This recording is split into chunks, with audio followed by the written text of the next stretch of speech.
Pidato persuasif adalah jenis pidato yang disampaikan dengan tujuan mempengaruhi pendengarannya sehingga tertarik dengan yang disampaikan. Tujuan pidato persuasif. Yang pertama, pembentukan tanggapan. Membentuk tanggapan dari masyarakat atau audiens yang diajak bicara untuk berperan aktif. Yang kedua, penguatan tanggapan. Mendorong tanggapan kepada audiens agar didukung dan berdasarkan data.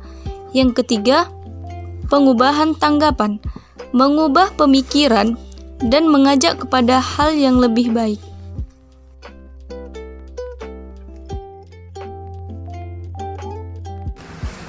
Struktur pidato persuasif. Yang pertama, pembukaan. Pada bagian ini berisi gambaran umum dari pidato. Hal yang diperhatikan agar pembukaan menjadi kuat. Yang pertama itu, merebut perhatian melalui pernyataan yang dramatis atau dengan bantuan visual. Yang kedua, hubungan dengan audiens. Menunjukkan kesamaan dan empati kepada audiens. Dan yang ketiga, kelayakan. Tunjukkan bahwa kamu layak berbicara tentang topik karena pengalaman personal atau profesional dengan santun dan berdasarkan data. Yang keempat, tujuan. Jelaskan apa harapanmu setelah pidato selesai. Yang kelima, peta jalan. Katakan kepada audiens pokok pikiran pidato. Yang kedua, isi. Berisi pokok pikiran yang disertai alasan meyakinkan untuk mendukung pandanganmu. Susun secara logis. Gunakan sumber terpercaya, contoh yang logis, dan dikenal audiens. Yang ketiga, penutup. Dengan memberikan kesimpulan yang dapat menarik dan mengesankan. Cara membuat pidato persuasif. Yang pertama, pelajari topik. Lakukan kajian dan belajarlah sebanyak mungkin tentang topik tersebut. Dan pastikan menggunakan sumber yang terpercaya. Contohnya, buku, artikel, surat kabar, dan lain sebagainya. Yang kedua, pahami tujuan. Pidato yang disajikan harus bisa merefleksikan apa yang kamu harap dari para audiensi. Yang ketiga, pahami audiensi. Memahami audiensi dalam hal pandangan dan pengetahuan tentang topik sangat penting dan akan mempengaruhi isi pidatomu. Misalnya, audiensi yang sedikit mengetahui tentang topik memerlukan latar belakang informasi yang lebih sederhana, sedangkan audiensi yang sudah paham tentang topik akan merasa bosan dengan pidatomu, sehingga mereka butuh informasi baru atau ide yang lain. Yang keempat, tentukan pokok argumentasi. Pastikan kamu menyampaikan argumentasi yang logis, dibuktikan dengan alasan serta fakta pendukung, seperti tabel, gambar, dan kutipan. Selanjutnya ada cara memersuasi audiensi.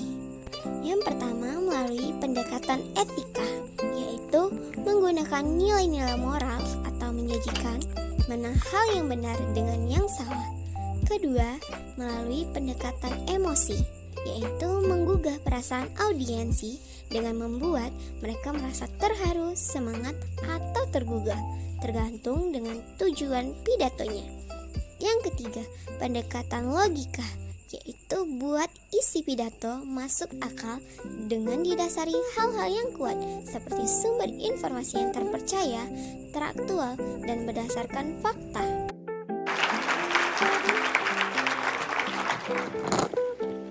Hello, I'm Severin Suzuki speaking for ECHO, the Environmental Children's Organization. We're a group of 12 and 13-year-olds trying to make a difference. Vanessa Seti, Morgan Geisler, Michelle Quigg, and me.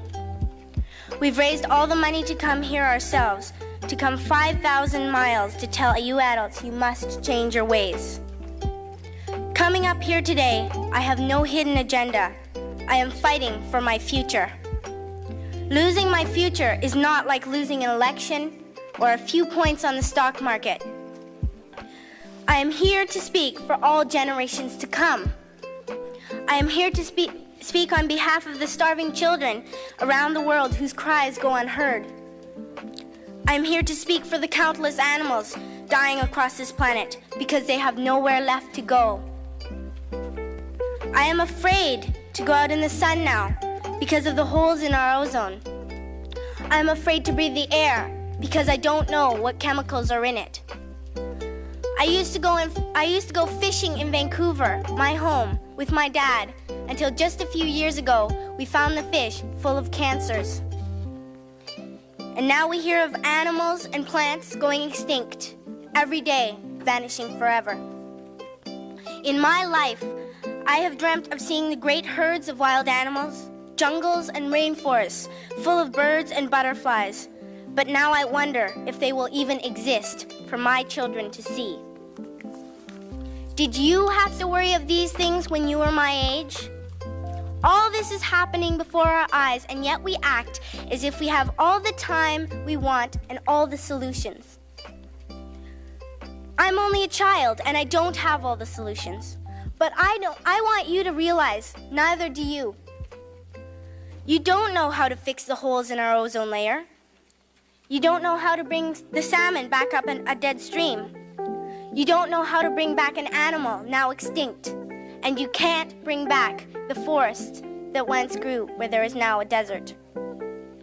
If you don't know how to fix it, please stop breaking it. Here, you may be delegates of your government, business people, organizers, reporters, or politicians, but really, your mothers and fathers, sisters and brothers, aunts and uncles, and all of you are someone's child.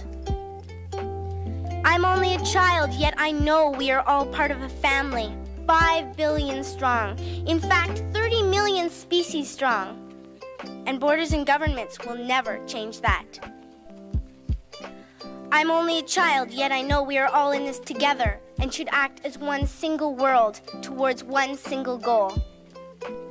In my anger, I am not blind, and in my fear, I am not afraid of telling the world how I feel.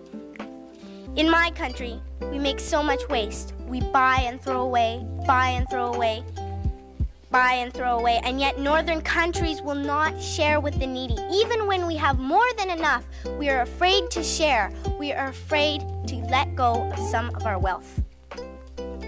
In Canada, we live the privileged life, with plenty of food, water, and shelter. We have watches, bicycles, computers, and television sets. The list could go on for 2 days. 2 days ago here in Brazil, we were shocked when we spent time with some children living on the streets. This is what one child told us. I wish I was rich.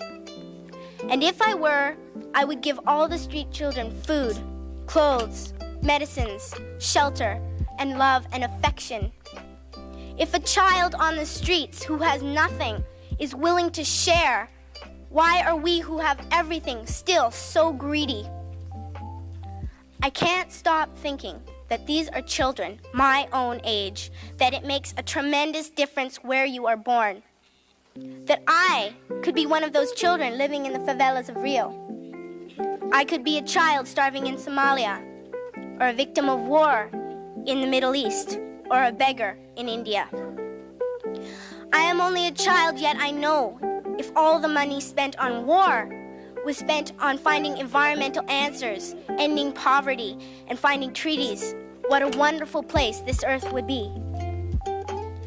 At school, even in kindergarten, you teach us how to behave in the world.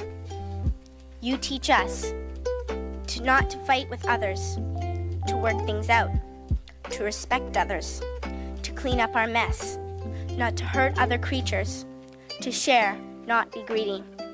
Then why do you go out and do the things you tell us not to do? Do not forget why you are attending these conferences, who you're doing this for. We are your own children. You are deciding what kind of a world we are growing up in. Parents should be able to comfort their children by saying, everything's going to be all right. It's not the end of the world, and we're doing the best we can. But I don't think you can say that to us anymore. Are we even on your list of priorities? My dad always says, you